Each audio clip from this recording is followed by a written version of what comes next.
प्रिय विद्यार्थियों, हम रहीम कवि के आज एक दोहे का अध्ययन करेंगे।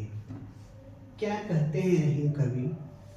रहीमन प्रीति सराहिए, मिले होत रंग दून, ज्यो जर्दी हरदी तजे, तजे सफेदी चून। अर्थात आज हम ज्ञान की बातें विषय के अंतर्गत हम रहीम कवि के इस दोहे का अध्ययन करेंगे। रहीम कवि कहते हैं रहीमन प्रीत सराहिए, अर्थात ऐसे प्रेम की सराहना करनी चाहिए, मिले होत रंग दून, जिसके मिलने से प्रेम दूना हो जाता है। अर्थात एक और एक मिल करके क्या हो जाता है? दो हो जाता है। ऐसे प्रेम की सराहना करनी चाहिए। बल्कि मैं तो यह कहूँगा कि एक और एक मिलने से अगर 11 हो जाए तो और प्रशंसा की बात है। फिर भी आज के परिवेश में जहाँ प्रेम का सर्वथा अभाव है, मनुष्यों के अंतर्गत सारे रिश्ते स्वार्थ के वशीभूत हैं। जैसा कि हमारे शास्त्रों में कहा गया है, स्वार्थ लाग करहु सब प्रीति, सुर नर मुनि सबकी यह रीति। अर्थात स्वार्थ के ही वशीभूत यह संसार है। स्वार्थ लाग करूं, बिना स्वार्थ के कोई किसी से प्रेम नहीं करता। लेन देन का संसार है। स्वार्थ लाग करो सब प्रीति, यह सुर नर और मुनि, यह मुनि भी यही करते हैं। मनुष्य तो खैर मनुष्य ही ठहरा उसे, और सुर मतलब देवता भी यही करते हैं। सुर नर मुनि सबकी यह रीति। तो यहाँ रहीम कवि कहते हैं रहीम प्रीति सराहिए, मिले होत रंग दून, अर्थात ऐसे प्रेम की सराहना करनी चाहिए जिससे के मिलने से, अगर आप किसी व्यक्ति से मिलते हैं और मिलते ही उस आपका मन आह्लादित हो जाता है, दुगना प्रेम उमड़ पड़ता है, तो ऐसे प्रेम की सराहना करनी चाहिए। जो अब यहाँ पर उदाहरण क्या दिया है रहीम कवि ने, जो जर्दी हल्दी तले।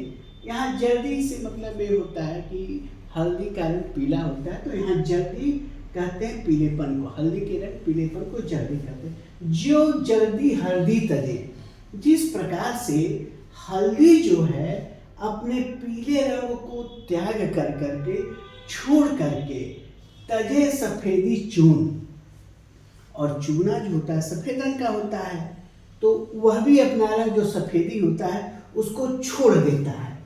और यहाँ पर हल्दी अपना पीलापन छोड़ देती है और चूना जो है अपना सफेदापन छोड़ देता है, और दोनों मिल करके एक नए रंग में ढल जाते हैं, जिसको लालिमा कहते हैं। तो हल्दी और सफेद चूना दोनों अपने अपने कलर को छोड़ करके एक नए, मतलब आपको उन दोनों के एक बार मिल गए तो आप यह अंतर नहीं कर पाइएगा कि यह किन चीज़ों के मिलने से बना है। तो प्रेम ऐसा होना चाहिए कि जहाँ एक को एक 11 हो, एक को एक 2 हो, ताकि कोई भी व्यक्ति अंतर न समझ पावे कि अगर मान लीजिए 2 व्यक्तियों का उदाहरण ले, राम और श्याम। राम जब श्याम से मिलता है तो तीसरा पर्सन जो कि घनश्याम है, वह यह न समझ पाओ कि दोनों 2 व्यक्ति हैं। उसको हमेशा इस बात का रियलाइजेशन हो कि अरे भाई राम और श्याम एक ही हैं।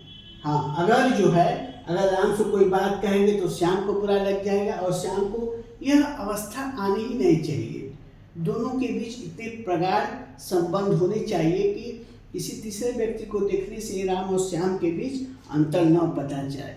ऐसे ही प्रीत की रहीम कवि जो है सराहना करते हैं। वही अपने दोहे में कहते हैं कि ऐसा हमारे बीच प्रेम संबंध होना चाहिए कि कोई तीसरा व्यक्ति उसको पहचान न पावे और वह दूना उसको समझे कि अरे भाई इनके बीच कोई अंतर नहीं है। यही कहते हैं रहीमन प्रीति सराहिए, मिले होत रंग दून, जो जर्दी हल्दी तजे, तजे सफेदी चून। चूना अपना रंग छोड़ता है और हल्दी अपना रंग छोड़ता है। रहीमन प्रीति सराहिए, मिले होत रंग दून। रहीमन प्रीति सराहिए, मिले होत रंग दून, ज्यों जर्दी हरती तजे तजे सफेदी चुन रही माँ, तजे सफेदी चुन। सोचिए रहीम कवि ने किस प्रेम की कल्पना की है।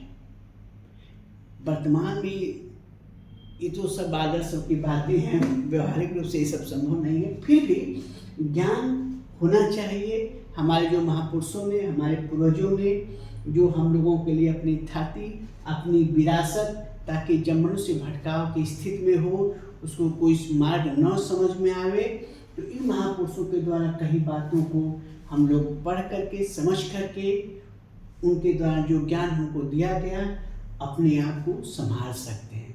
तो ठीक है विद्यार्थियों, आज के लिए बस इतना ही। अगर आपके मन में किसी प्रकार का प्रश्न हो या कोई चीज़ समझ में न आई हो, तो या तो आप कमेंट के माध्यम से या पर्सनली मिल करके आप पूछ सकते हैं। धन्यवाद।